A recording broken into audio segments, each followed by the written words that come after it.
Happy morning children. Today let us learn about fiber to fabric from grade 6 science chapter 3. We all like to wear new dresses, isn't it? While we go out for the shopping, whenever we see different designs of dresses with attractive colors, we love to buy it. Have you ever thought what these dresses are actually made up of? These dresses are made up of cloths. The cloths are in turn made up of fabrics. All the fabrics which are used for making these dresses are not same. The fabrics not only used for making dresses, they are also used for making curtains, bed sheets, tablecloths, towels, handbags, school bags, etc. So when you touch each of these fabrics, they have a different texture. So this kind of fabric will be soft, and some of the fabrics will be rough, and some will be smooth and shiny. So these fabrics, when you take and observe it closely, you can see they are in turn made up of long thread-like structures. When you try to pull out any one thread from these, we can see this thread is strong enough and it is called as yarn. So these yarn are arranged close together to make a piece of fabric. When you take the tip of the yarn and scratch it with the help of your fingers, you can see this yarn is in turn made up of thin strands. That thin strands, which are thread-like structure, are called as fiber. So two or more fibers are twisted together to make this yarn, and this yarn is in turn arranged close together to make a fabric.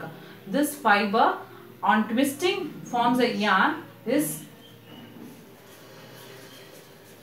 by the process called as spinning, and the yarn which are arranged close together vertically and horizontally to make a fabric is by the process of weaving. So with the help of spinning process, the fiber are used to make the yarn, and with the help of weaving process, yarn is used to make a fabric. Have you ever thought from where do we get this fiber? This fiber is obtained from two natural sources. One is plant, other is animal. So the fibers which are obtained from the plants are cotton, jute and coconut fiber, and the fiber which are obtained from the animals are wool and silk. We know wool is obtained from the fleece or hair of sheep, goat, yak, camel and rabbit, and silk is obtained from the cocoon of silkworm. Apart from this natural source, fibers are also made artificially using chemicals in the laboratories. So these artificial fibers are also called as synthetic or man-made fibers.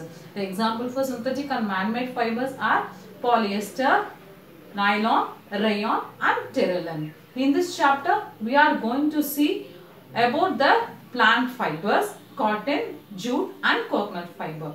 We have seen the coconut fiber. This is the coconut fiber, and this fiber are twisted together to make the ropes. Not only the ropes, they are also used for making the doormats.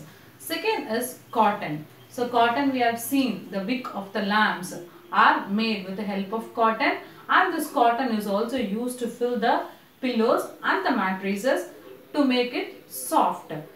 Where do we get this cotton? This cotton is grown mainly from in the warm climate and also in the black soil, mainly in the states of Punjab, Maharashtra, Madhya Pradesh and Karnataka.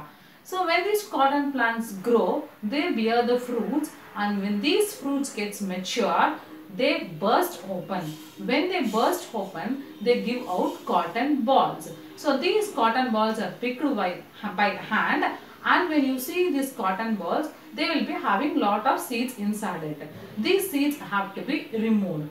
The process of removing the seeds from the cotton balls by combing is called as ginning. So ginning can be done with the help of hand also, or with the help of machines also. By the ginning process, all the seeds from the cotton balls can be removed, and the cottons are obtained in a form of straightened fibers. Have you seen a cotton field? It appears like a snow-covered land. Next is jute. Jute is obtained from the stem of jute plant.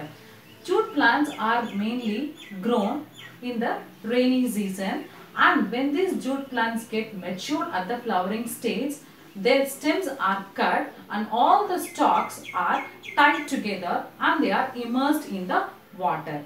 After a few days, the stems get rotten and you can pull the fibers from this stem. So this process of pulling out the fibers from the rotten stem of the jute plant is called as retting. The states where this jute is grown is West Bengal, Bihar and Assam. Where do we use this jute? Jute is mainly used for making the potato sacks and the gunny bags.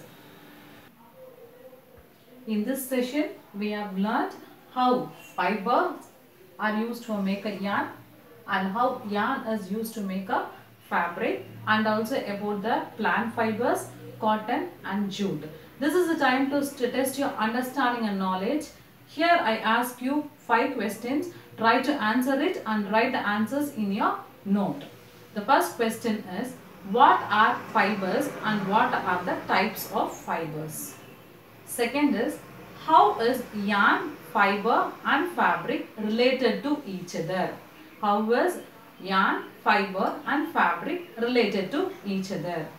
Third question is, what is ginning and what is retting?